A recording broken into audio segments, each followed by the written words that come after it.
Oyentes de Radio María, un día más, con la gracia del Señor, proseguimos el comentario del Catecismo de nuestra Madre la Iglesia. Continuamos en el apartado del respeto, que habla del respeto de la integridad de la creación, dentro del séptimo mandamiento. Además de respetar los bienes del prójimo, también se incluye en el examen de este séptimo mandamiento nuestro deber de respetar la creación. Habíamos quedado en el punto 2417 y comenzamos por leer este primer punto. Dios confió los animales a la administración del que fue creado por él a su imagen. Por tanto, es legítimo servirse de los animales para el alimento y la confección de vestidos. Se les puede domesticar para que ayuden al hombre en los trabajos y en sus ocios. Los experimentos médicos y científicos en animales, si se mantienen en límites razonables, son prácticas moralmente aceptables, pues contribuyen a cuidar o salvar vidas humanas. La afirmación primera de este punto, el hecho de que Dios haya confiado los animales a nosotros, a los hombres, y se nos remite a dos textos del libro del Génesis. Génesis 2, versículo 19-20, que dice así: Y Yahvé Dios formó del suelo todos los animales del campo y todas las aves del cielo, y los llevó ante el hombre para ver cómo los llamaba, y para que cada ser viviente tuviese el nombre que el hombre le diera. El hombre puso nombres a todos los ganados, a las aves del cielo y a todos los animales del campo, mas para el hombre no encontró una ayuda adecuada. Aquí, por lo tanto, la afirmación que hace el libro del Génesis es evidente que está hablando en un lenguaje simbólico, es un lenguaje metafórico, pero ojo, el hecho de que sea un lenguaje simbólico, que estemos ante un género literario, eso no quiere decir que sea un cuento, no, es decir, Dios está transmitiéndonos un mensaje en este libro revelado que es el libro del Génesis. No es un mito, no es un cuento, no, Dios está transmitiendo un mensaje. Y el mensaje que nos transmite especialmente en estos dos versículos del Génesis es ver cómo Dios hace una clara diferencia, hay una clara diferencia ante los ojos de Dios del hombre y de los animales. Dios no ha creado al hombre y a los animales con la misma dignidad, ciertamente que no. Al hombre le ha creado a su imagen y semejanza. Y para enfatizar esto y para demostrarlo gráficamente, dice que Yahvé llevó ante el hombre a los animales para que él les pusiese el nombre. Es una imagen, ¿no? Evidentemente es una imagen, pero es una imagen que quiere enfatizar, quiere demostrar cómo Dios le había hecho también al hombre, pues como corresponsable de la creación. Dios creó al hombre, sí, pero al mismo tiempo que le creó, le dijo: ven conmigo, colabora conmigo en la creación, ayúdame a poner nombre a los animales, ¿no? Es una metáfora que quiere enfatizar la dignidad del hombre. Claro, el que pone nombre al otro, ponerle nombre al otro es tener una autoridad sobre el otro, supone una dignidad superior, y esto está muy subrayado. Por eso dice: el hombre puso nombres a todos los animales. Es un insistir en que, igual que Yahvé tiene la capacidad de poner nombres, también Dios le ha dado esa capacidad al hombre. Porque poner nombre supone tener la conciencia de a qué vocación está llamado. El nombre en el lenguaje bíblico, el nombre significa la vocación de la persona. Significa a qué ha sido llamado, para qué ha sido creado. Acordaros, eso también lo vemos en el Nuevo Testamento, ¿no? Simón, tú a partir de ahora te llamarás Pedro, que quiere decir piedra, porque sobre esta piedra edificaré mi iglesia. Es decir, poner nombres, tener conciencia de qué quiere Dios de mí, o qué quiere Dios de este animal, etcétera, ¿no?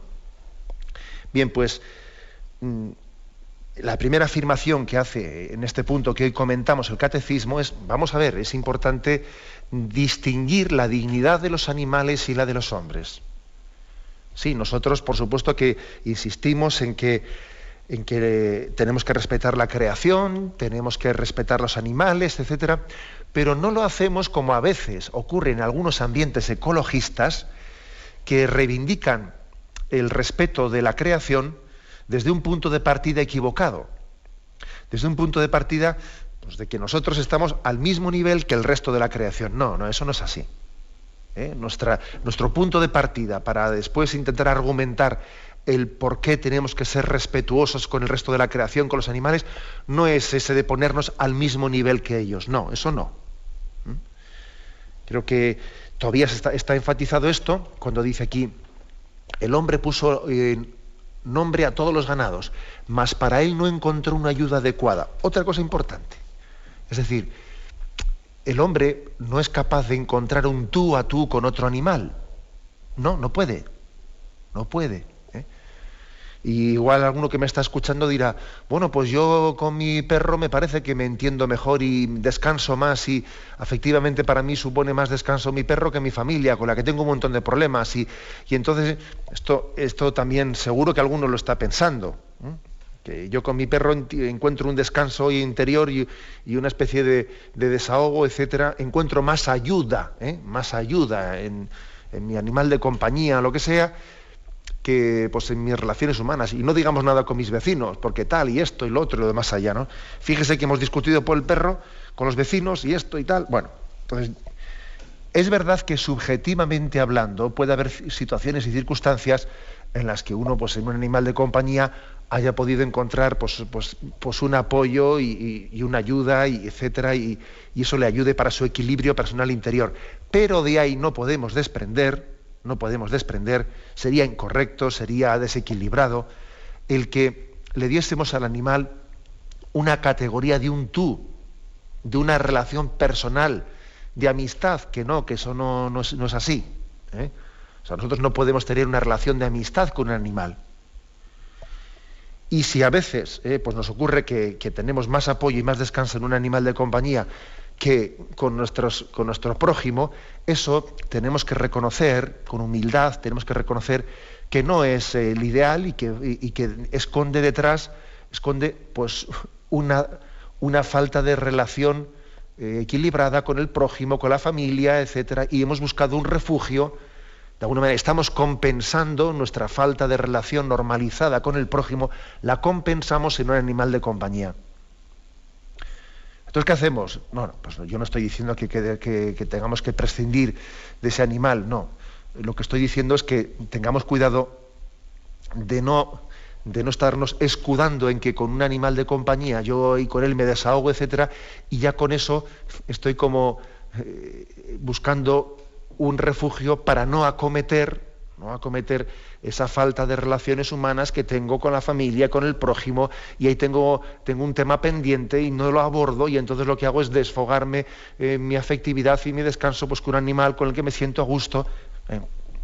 Está bien que uno tenga un animal de compañía en el que encuentre su descanso, pero no si eso es una especie de sustituto o sustitutivo, o un sucedáneo de las relaciones personales que yo debiera de tener con mi prójimo. Y bueno, y en la medida en que uno vea, dice, yo tengo una carencia aquí, bueno, pues si tienes una carencia, yo siempre creo que lo primero es reconocerla y humildemente partir de que tengo esta carencia y ver cómo el Señor nos la va sanando, ¿no? Pero partir de reconocerlo, partir de decir, yo sé que la relación que tengo con mi animal de compañía, con mi perro, con mi tal o con el pájaro que tengo, pues puede ser un poco desproporcionada, porque tengo más descanso en él que en mi familia y en el otro y en el otro y el otro. Partamos de reconocerlo humildemente y a ver si eso nos va ayudando a sanarlo. Pues esto es un punto de partida, ¿no? Una afirmación más para un poco, pues para fundamentar lo que estoy diciendo, es que el Concilio Vaticano II hizo una afirmación en la que decía que el hombre es el único ser de la creación que Dios ha querido por sí mismo. Eso está en la Gaudium et Spes en el punto 24, ¿no? Esta semejanza demuestra que el hombre,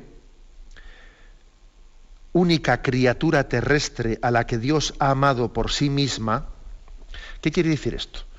¿Quiere decir que las demás cosas Dios no las quiere? Sí, sí, Dios también quiere los animales, Dios también quiere los vegetales, quiere los astros, ¿no? Pero no los quiere por sí mismos, los quiere para ti. O sea, de una manera distinta los quiere. Claro, Dios los ha creado. Si los ha creado es que los quiere. Y vio Dios que era bueno, ¿no?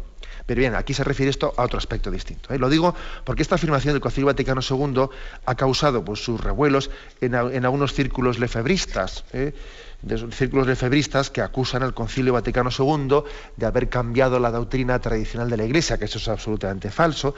Y una de las afirmaciones que hacen es esta. Dicen que eso que dice el Concilio, de que Dios,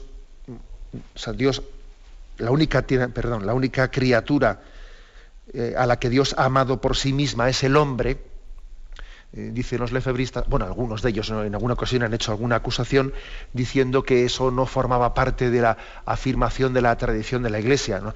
Y no hay ninguna incompatibilidad, porque no estamos diciendo con esto que Dios no quiera el resto de la creación, claro que la quiere, pero la quiere de una manera distinta. Dios quiere los animales, Dios quiere los astros, pero los quiere para ti. Es como un regalo puesto al servicio del hombre. Dios no tiene un interlocutor en las estrellas. Dios no habla con las estrellas, pero habla con nosotros, fíjate tú. Claro, porque no son imagen y semejanza suya, no tienen esa conciencia. Y nosotros tenemos una conciencia, ¿no? Bueno, en ese sentido, para enfatizar esto se dice, solamente Dios, solamente el hombre, en toda la creación solamente el hombre es interlocutor de Dios. Y solamente el hombre ha sido amado y creado por sí mismo, ¿no? Creado por sí mismo. Lo demás ha sido creado para ponerlo al servicio del hombre. Bien, pues como veis este primer punto está enfatizando este aspecto, porque creo que también existe entre nosotros, ¿no?, pues una tendencia, ahora vamos a hablar un poco de ello, ¿no?, una tendencia a un ecologismo mal fundamentado.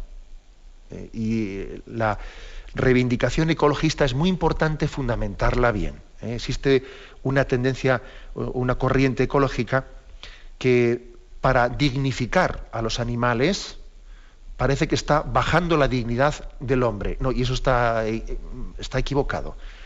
Es muy erróneo el pretender para dignificar al hombre, mejor dicho, para dignificar a los animales, olvidarnos o dejar a un lado eso de que el hombre sea el rey de la creación, ¿no? Porque claro, es que si dices que el hombre es el rey de la creación, entonces ya se siente con justificación, se siente con derecho para aplastar y utilizar de una manera despótica al rey. No, eso será un mal ejercicio de su realeza, pero tú no niegues la realeza del hombre, no la niegues.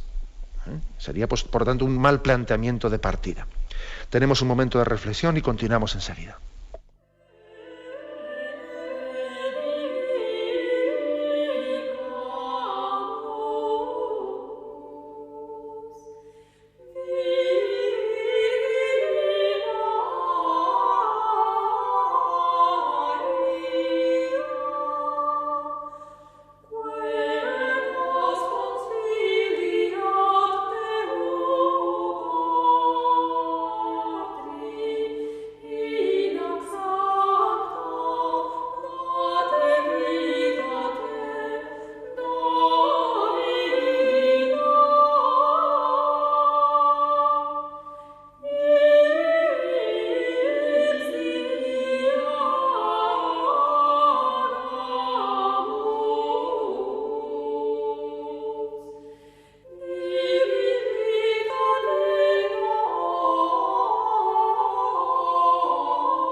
Escuchan el programa Catecismo de la Iglesia Católica con Monseñor José Ignacio Munilla. Continuamos el comentario de este punto 2417, dentro del apartado que habla sobre el respeto de la integridad de la creación. Después de haber afirmado que Dios confió la creación al hombre para que nosotros la dominásemos, le pusiésemos nombre a la creación, después de eso saca unas conclusiones prácticas.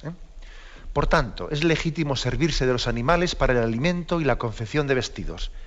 Es decir, que nosotros no somos animistas. Existen por ahí religiones de tipo animista que piensan pues, que el espíritu, que Dios mismo o los espíritus de Dios están presentes en los animales y les dan un carácter sagrado, como puede existir en algunas religiones de tipo oriental especialmente, ¿no? Existen algunas religiones animistas en las cuales incluso los monjes van andando y con una escoba van barriendo por delante para no pisar ningún bichito por el suelo. O ahí tenéis el tema de las vacas sagradas en la India, que no pueden ser sacrificadas, etcétera, y eso ha ocurrido mientras que en India se morían de hambre, que tenían allí los animales sagrados que nadie podía tocar. Bien, esa no es nuestra concepción cristiana. Nosotros creemos que nos podemos y nos debemos de servir de los animales para el alimento. Y creo que es bueno también decir que, ojo, que existe una visión equivocada que puede tener también una raíz filosófica e incluso teológica, ¿no? Por ejemplo, de comprender la creación como una especie de panteísmo, ¿no? Como si todo fuese Dios, toda la naturaleza es Dios. No, toda la naturaleza... Panteísmo es una visión, ¿no? Así como el politeísmo es el creer en muchos dioses, el panteísmo es la afirmación de que todo es Dios. Y a veces incluso hasta se recurre a algún texto bíblico para sacarlo de su quicio y cambiarle sentido y pretender justificar el panteísmo. Por ejemplo, ese texto de San Pablo, ¿no? En él vivimos, nos movemos y existimos, ¿no? Luego, el aire es Dios, el aire es Dios. La naturaleza, el aire que respiro, la hierba que piso es Dios. No, mire usted, no, el aire que respiro y la hierba que piso no son Dios. Hay una diferencia clara entre Dios y la criatura. Y cuando se dice pues, que nosotros somos como una chispa divina, etcétera, eso no podemos interpretarlo como que somos un cachito de Dios. Bueno, vamos a ver, somos un cachito de Dios, somos una criatura de Dios. Y por analogía, la analogía del ser, pues hemos sido creados. Somos de Dios, pero somos distintos de Dios, somos criatura y Él es el creador. Por lo tanto, tenemos que quitar de nuestra mente ciertas concepciones de tipo panteísta, que todo es Dios, y claro, si decimos que todo es Dios, entonces resulta que le damos la misma dignidad pues, al agua, al aire, y hasta eso lo adornamos de un cierto hálito espiritualista, poético, que yo algunas veces he ido a una capilla por ahí, a una capilla y he visto algunas expresiones de tipo panteísta que no me ha gustado nada. Hay algunas veces en alguna capilla católica te encuentras allí alguna oración escrita en una pared que dice, en la hierba eres tú y el aire es el espíritu, y no me gusta, porque creo que estamos rozando esta especie de cultura animista, panteísta, de la cual tenemos que saber distinguirnos, ¿no? El cristianismo afirma claramente la creación. Que una cosa es el creador y otra cosa es la criatura. Y por eso tenemos una relación de tú a tú, porque tenemos una personalidad distinta de la de Dios. Luego, no al panteísmo. Y por lo tanto el hombre legítimamente se sirve de los animales para su alimento, ¿no? Y esas también corrientes de tipo vegetariano que pues son por motivos morales, por no sacrificar animales y tal, porque parece que mi sensibilidad religiosa me impide sacrificar animales y entonces yo voy a comer de una manera vegetariana. Bueno, pues también sacrificas vegetales, fíjate tú. O sea que eso no pertenece a la sensibilidad cristiana. Por supuesto que alguien puede ser vegetariano por otros motivos, ¿no? Por motivos de salud o lo que sea. Pero mezclar el ser vegetariano con una sensibilidad religiosa, eso es estar un poco a medio camino entre el animismo, el panteísmo y el no sé qué. Creo que también tenemos que desenmascarar un poco pues estos errores que se difunden fácilmente. Servirnos de la creación. Pues dice, para el alimento, para la confección de vestidos. Claro, y además es que esto supone también domesticar, dice, se les puede domesticar para que ayuden al hombre en sus trabajos y en sus ocios.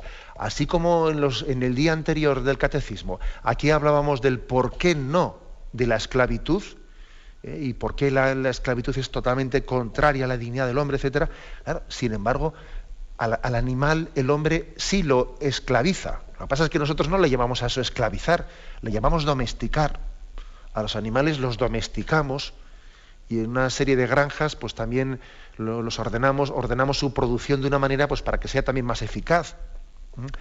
Y eso no es contrario a la dignidad del animal. No es contrario. Porque han sido puestos al servicio del hombre, para que nos ayuden. Esto es una afirmación muy evidente, ¿no? Pero quizás estamos en una generación que a veces yo lo he puesto un poco en plan un poco una palabra de esas que hacen un poco pensar, ¿no? Un poco provocativa, como se dice, un poco provocativa, que somos fruto de una generación Disney. Una generación Disney me refiero en el sentido que, claro, pues la cultura rural en gran parte pues, se ha visto casi desaparecida por el crecimiento de las ciudades, de la cultura urbana, y ya hay generaciones que no han conocido el campo y no han tenido una relación normalizada con los animales. Y claro, porque el que ha nacido en el campo ya ha visto con qué equilibrio ha vivido el hombre con los animales y ha visto pues ver con qué respeto se trata la creación, pero al mismo tiempo se le trata con respeto, pero sin complejos y líos interiores, para que el día que hay que sacrificar a la gallina, se le sacrifica a la gallina y se le corta el cuello y esto y lo otro, y es en un respeto pleno de equilibrio, ¿no? De ejercer ese señorío en respeto. Eso el hombre del campo lo ha vivido con mucha naturalidad.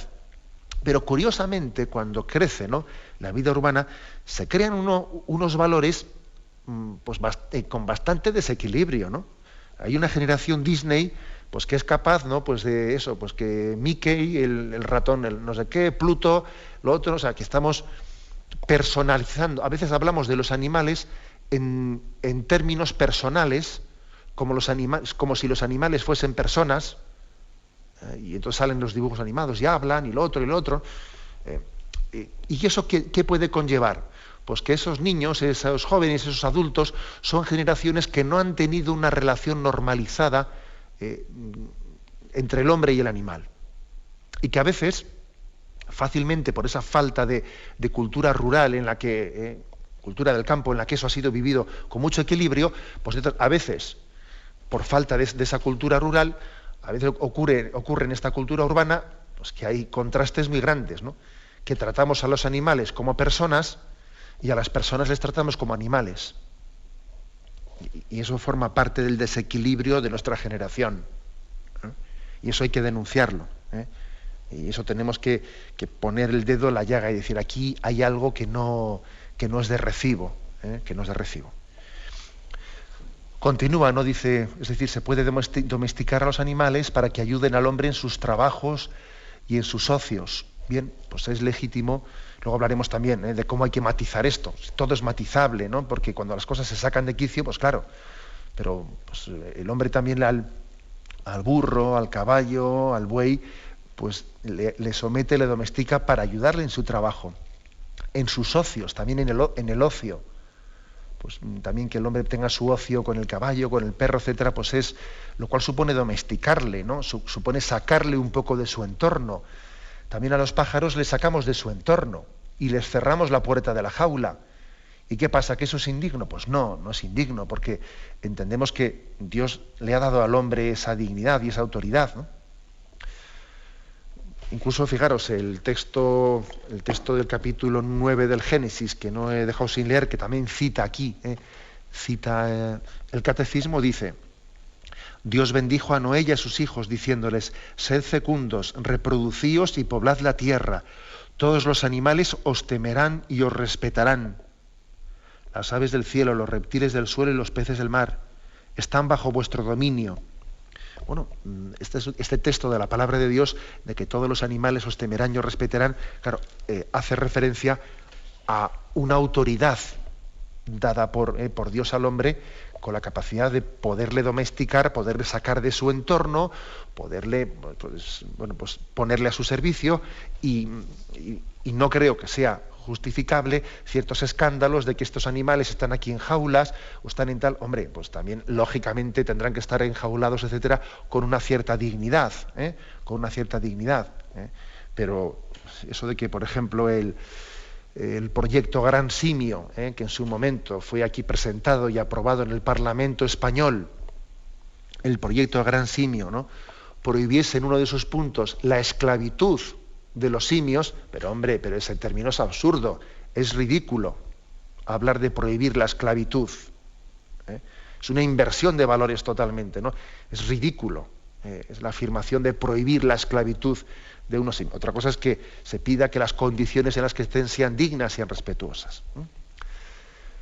Damos un paso más, y dice: los experimentos médicos y científicos en animales, si se mantienen en límites razonables, son prácticas moralmente aceptables, pues contribuyen a cuidar o salvar vidas humanas. Bueno, esta es otra. Es decir, vamos a ver, los experimentos médicos y científicos. ¿Os acordáis que en este programa del Catecismo, en puntos anteriores, en su momento hablamos sobre, especialmente en el quinto mandamiento, si no me equivoco, se habló de cómo los experimentos científicos son legítimos, pero también en la medida en que son respetuosos con la vida humana. No es legítimo un experimento que sacrifique al ser humano con la excusa de que ese sacrificio va a revertir en un bien terapéutico. Vamos a sacrificar embriones humanos para que así, experimentando con los embriones humanos, obtengamos un avance científico. No es de recibo, porque el fin no justifica los medios. Y la vida humana nunca puede ser un medio. La vida humana es un fin. El ser humano es un paciente, no es un medicamento. El ser humano no puede ser tratado como un medicamento. No, somos pacientes. Por lo tanto, esa afirmación que hacemos, vamos, de una manera categórica referida al ser humano, sin embargo es distinta, es diferente cuando la referimos al animal. Por eso también nosotros pedimos que se experimente, si es necesario, que se experimente con animales, pero no se experimente con seres humanos en la medida en que su vida corra riesgo, etcétera, etcétera. Ahora, también dice aquí, los experimentos médicos y científicos en animales, si se mantienen en límites razonables, porque podía existir también una serie de experimentos realizados en animales que no sean razonables, que sea experimentar por experimentar, o con un ensañamiento, sin una finalidad clara y contrastada, de que ese experimento, primero, es necesario, que no hay otra forma de realizarlo, y segundo, que tiene una finalidad terapéutica evidente al servicio del hombre. Por lo tanto, aquí la afirmación del Catecismo, sí al experimento con los animales, sí también a entender que los animales son una ayuda que Dios nos ha puesto en nuestras manos para que también la medicina humana pueda avanzar. Porque dice aquí, pues contribuyen a cuidar o salvar vidas humanas, ¿no? O sea, es legítimo sacrificar un animal para ponerlo al servicio de la vida humana. Pues por supuesto que sí, esa es la alimentación, ese es el vestido del hombre, ese es también el experimento médico que nos permite entender que existe una dignidad esencialmente diferente entre el hombre, que es imagen y semejanza de Dios, que es hijo de Dios, y un animal que no es imagen y semejanza, que no es hijo de Dios, que es criatura. Y por lo tanto hay una dignidad esencialmente diferente. Bien, tenemos un momento de reflexión y continuaremos enseguida.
Escuchan el programa Catecismo de la Iglesia Católica con Monseñor José Ignacio Munilla.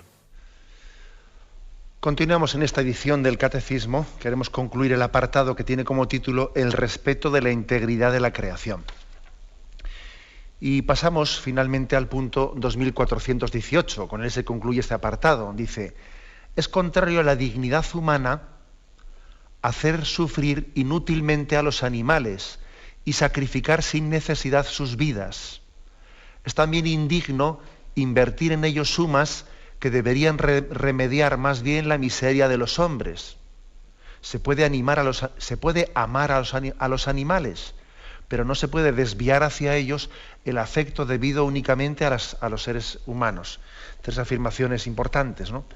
Primera, y fijaros que me hace impresionante con cómo hila, qué fino hila el catecismo aquí, ¿eh? Dice: es contrario a la dignidad humana hacer sufrir inútilmente a los animales y sacrificar sin necesidad sus vidas. Fijaros que dice contrario a la dignidad humana.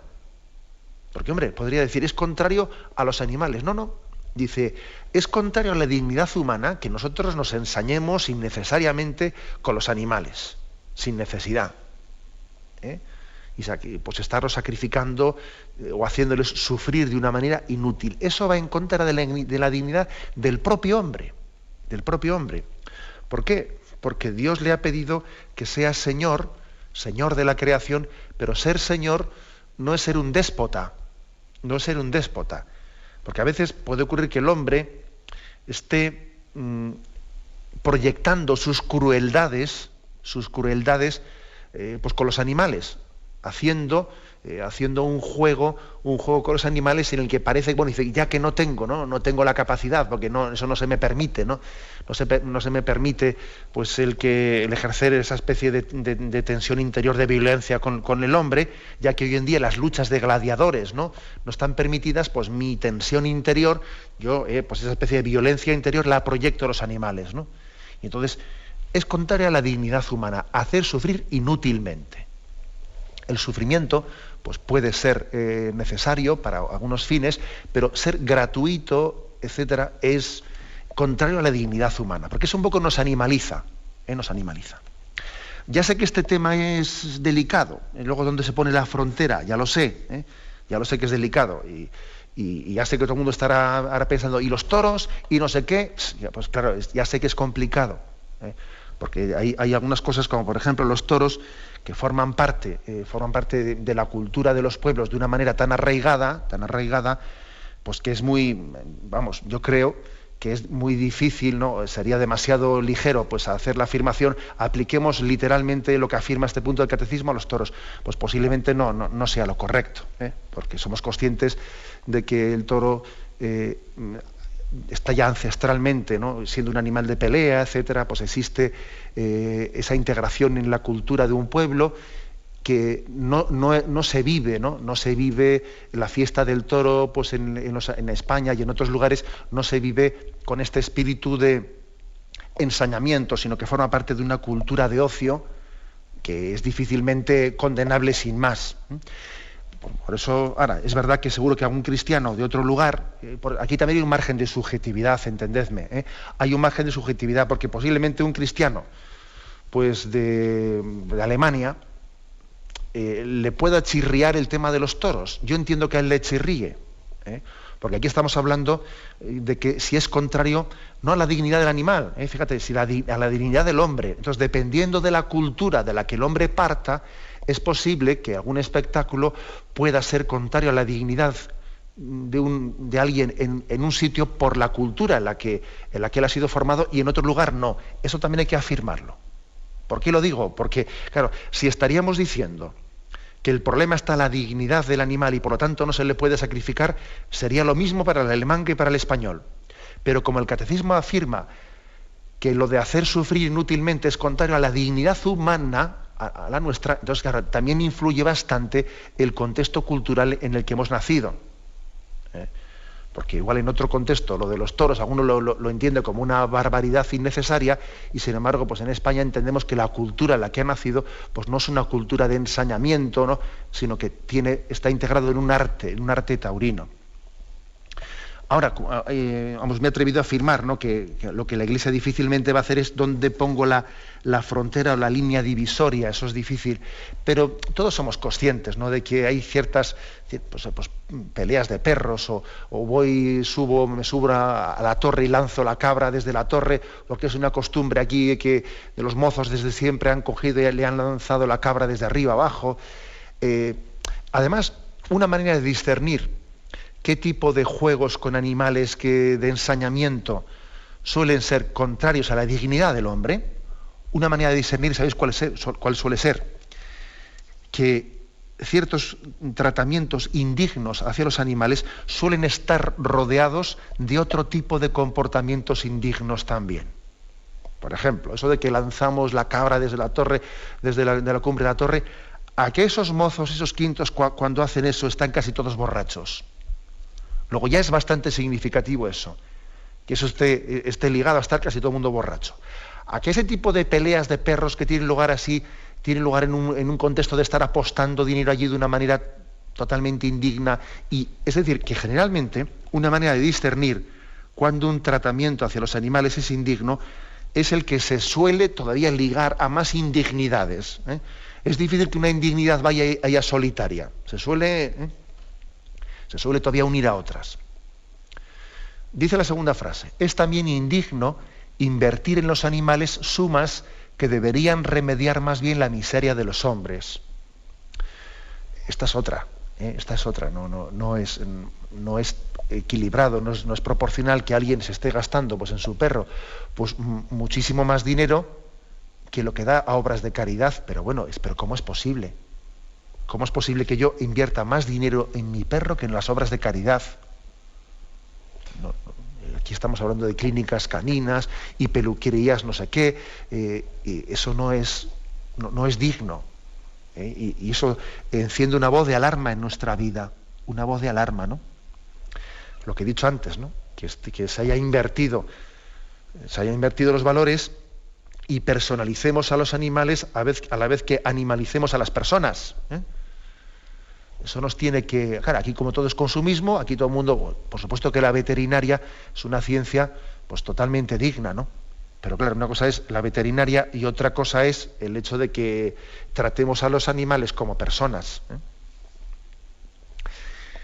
Y por último, ¿no?, el último aspecto dice: se puede amar a los animales, pero no se les puede desviar hacia ellos el afecto debido únicamente a los seres humanos.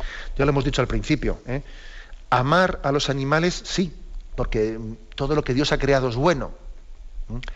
Pero tengamos en cuenta que en los animales no tenemos un interlocutor, un tú a tú. Es posible que lleguemos a poner tal afecto que yo he habido una persona que a mí me ha llegado a hacer la pregunta siguiente, ¿no? Oiga, ¿y en el cielo yo puedo estar con mi perrito? ¿Y por qué te hace esa pregunta? Si en el cielo puedo estar con mi perrito. Pues te la hace por lo siguiente, porque él aquí no se imagina su felicidad sin su perro. Para él aquí, su perro es tanto en esta vida que dice, en la siguiente vida es que si no hay perro no hay cielo.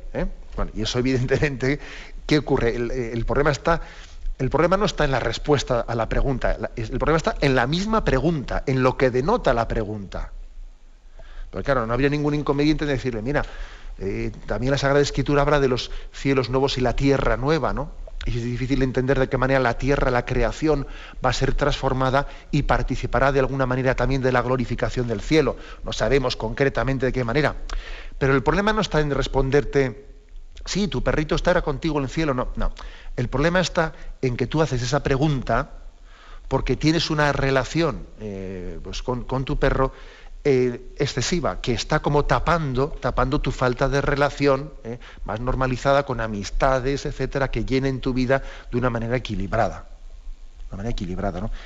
Luego, esto es importante, que no podemos, ¿no?, como dice este punto, no se puede desviar hacia los animales el afecto debido únicamente a los seres humanos, y en eso hay que educarse, hay que mortificarse.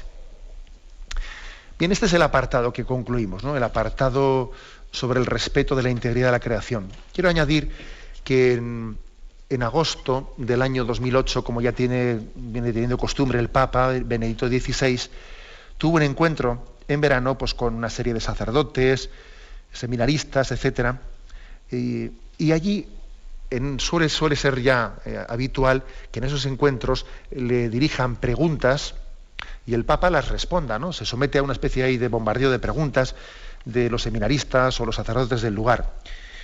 Y en aquel encuentro que tuvo lugar el 6 de agosto del 2008 en la diócesis de Bolzano-Presnone, ahí cerca de los Alpes, pues hubo un profesor de teología, un tal Karl Golser, que le dirigió una pregunta al Papa sobre el tema de la ecología. Y fue muy interesante la respuesta del Papa, que voy a decir así en 2 pinceladas para concluir un poco este apartado que hemos venido explicando. La respuesta del Papa viene diciendo que importante es que nosotros, los creyentes, entendamos que es el mismo el Dios creador y el Dios redentor, que a veces hemos olvidado esto. El Papa dice que en las últimas décadas, en décadas anteriores, en la teología se había silenciado mucho el tema del Dios creador. Se hablaba únicamente de Dios como salvador, pero no de Dios creador.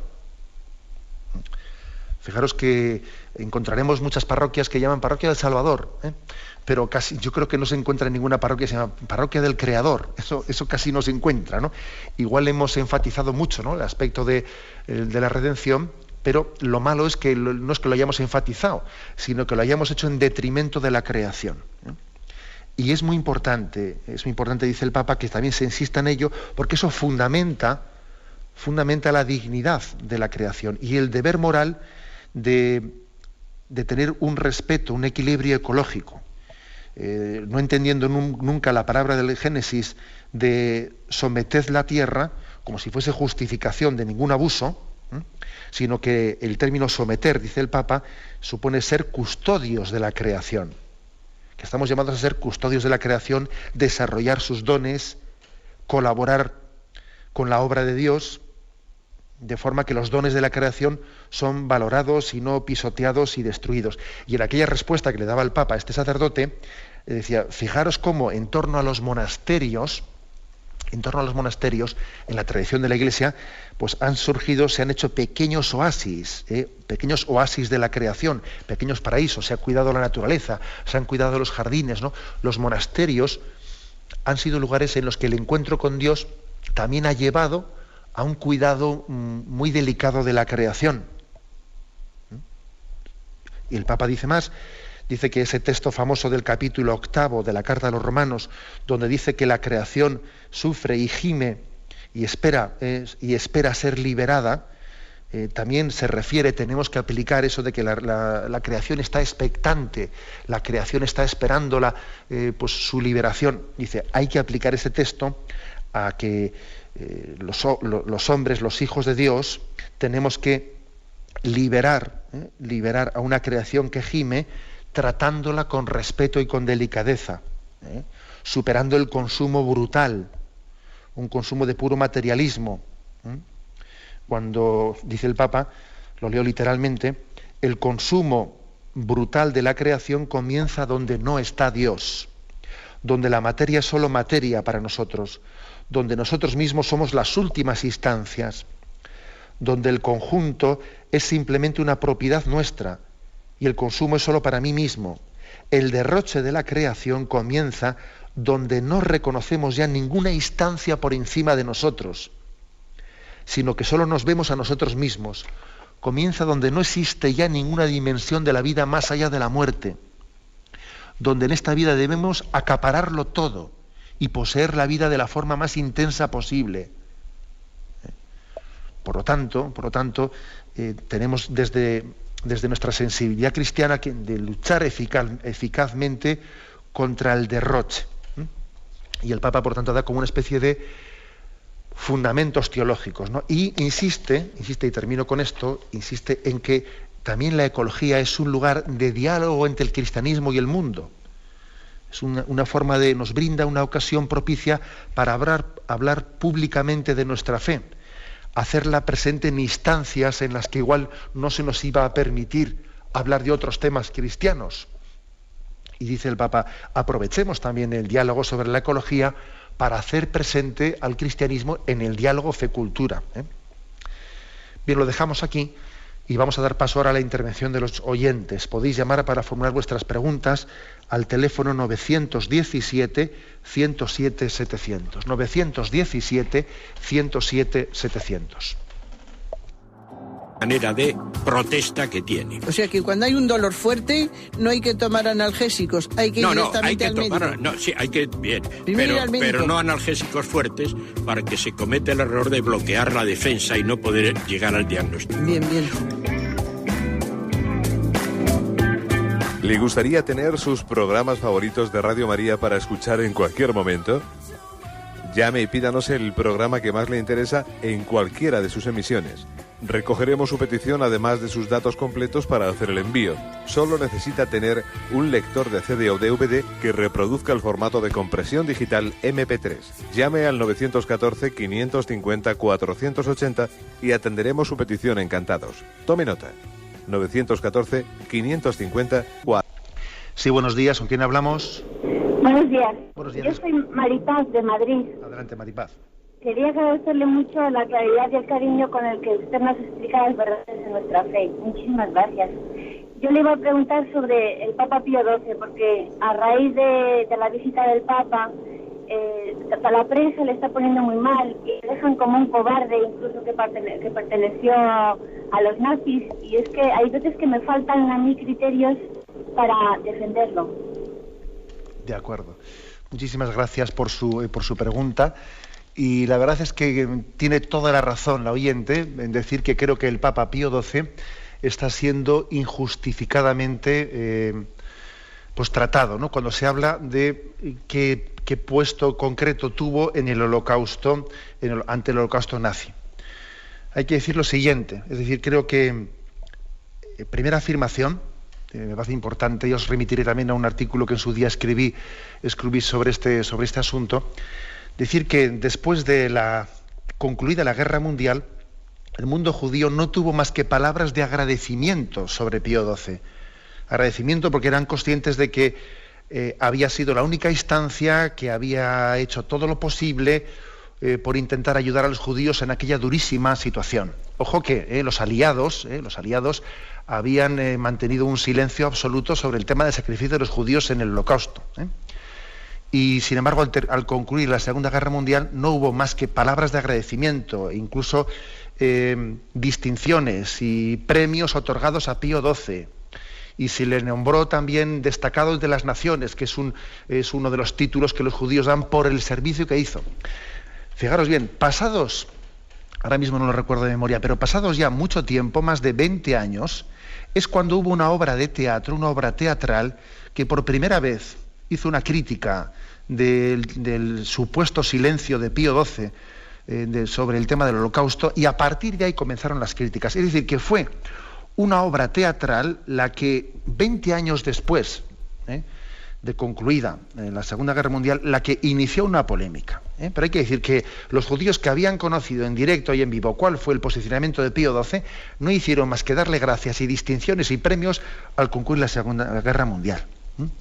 Se calculan en que pudieron ser hasta unos 800.000 judíos los que salvaron su vida gracias a todas las gestiones que Pío XII hizo de muchas maneras, ¿no?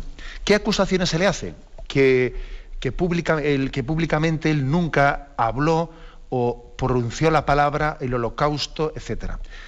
Pío XII estaba obligado, evidentemente, a tener que hacer toda esta ayuda a los judíos de una manera discreta. ¿Por qué? Pues por el hecho de que también había sacerdotes, obispos y fieles católicos detrás de las líneas nazis, y cualquier palabra que el Papa Pío XII decía de explícita condena contra los nazis suponía inmediatamente represiones y venganzas que se cebaban de una manera muy clara sobre los sacerdotes. Y claro, cada vez que el Papa hablaba, pues iban una serie de sacerdotes y obispos iban a la cárcel, ¿no? Con lo cual Pío XII tenía que decir, a ver cómo ayudo a los judíos, y lo hago de una manera que no esté yo la forma de hacerlo, siendo yo la causa de que vayan en Alemania sacerdotes, etcétera, a la cárcel, ¿no? O en Holanda, donde fuese. Pero creo que Pío XII es evidente que él fue uno de los mayores colaboradores. Hubo especialmente unas Navidades en las que él dirigió un mensaje radiofónico, que hay que decir que la prensa estadounidense, el New York Times, llegó a titular la única voz, después de que Pío XII había, con ese lenguaje prudencial, porque no se podía permitir el hablar de la palabra nazi, etcétera, Hitler, ¿no? Pero fijaros bien que al día siguiente, ¿no?, los días siguientes de esa intervención radiofónica de Pío XII en las Navidades, el New York Times tituló diciendo la única voz de condena explícita de la persecución contra los judíos, ¿no? Es increíble que en este momento, después de que aquello históricamente fue así, pues ahora estemos sufriendo estas acusaciones injustas. Creo que la justicia, la historia, un estudio serio de la historia pondrá la figura de Pío XII en su sitio y Dios quiera que podamos verle un día también elevado a los altares. Adelante, damos paso a un siguiente oyente. Buenos días. Sí, hola, buenos días. Buenos días. Soy María del Mar, llamo de Almería. Adelante, Marimar. Mire, es que nos pasa con frecuencia en que los demás, cuando muchos familiares, con vecinos, conocidos, cuando les van las cosas bien, que tienen alegría, no se acuerdan pasan de nosotros. Y cuando tienen pena, preocupaciones, problemas, entonces ya vienen a buscarnos, a contarnos, a buscar apoyo. Y yo pienso, ¿es que le inspiramos pena? ¿Puede ser eso? ¿Por qué siempre se acuerdan de nosotros cuando están mal, cuando las cosas le van mal? Cuando los vemos venir decimos, ¿qué les pasará? Que efectivamente traen un problema, traen una pena, traen una angustia, alguna cosa. ¿En qué consistirá eso? ¿Por qué nos ven así? Bueno, miren, yo le diría que tenemos que tener misericordia, porque nosotros con Dios hacemos algo parecido. O sea, vamos a ser claros, también nosotros con Dios tenemos ese tipo de relación de que el Señor, que nos acordamos de Él cuando tenemos la soga al cuello, y también Dios podría decir de nosotros perfectamente, ya estás ya, ¿no? Vienes a rezarme porque esto y porque lo otro, ¿no? ¿Y cómo te has olvidado de mí? O sea, podría decírnoslo, ¿no? Pero Él tiene misericordia y acoge nuestra oración desde ese momento, queriéndonos incondicionalmente, ¿no? Con lo cual yo le diría, es la condición del hombre, que tendemos a ser egoístas y a crecer en sensibilidad únicamente en los momentos en los que nos vemos apurados, ¿no? Luego yo diría misericordia con el prójimo, porque la tiene Dios con nosotros. Bien, queremos concluir, y además de una manera un poco hoy, pues también con un poquito más de tiempo, porque sabemos que en Radio María se va a retransmitir ahora mismo a las 9 de la mañana la misa que el Santo Padre va a celebrar en Nazaret, y queremos dar paso a esa retransmisión. Estamos muy gozosos en Radio María de estar viviendo esta peregrinación virtual a los santos lugares, acompañando a Benedicto XVI. Y ahora vamos a ir a aquel lugar santo en el que el ángel Gabriel anunció a María. Aquí el Verbo se hizo carne, eso pone allí en aquella gruta, en aquella cueva, en la casa de Nazaret. Allí está escrito, añadiéndole un aquí. Aquí el Verbo se hizo carne, ¿no? Nos unimos pues al Santo Padre en esta misa en Nazaret, y yo me despido con la bendición de Dios Todopoderoso, Padre, Hijo y Espíritu Santo. Alabado sea Jesucristo.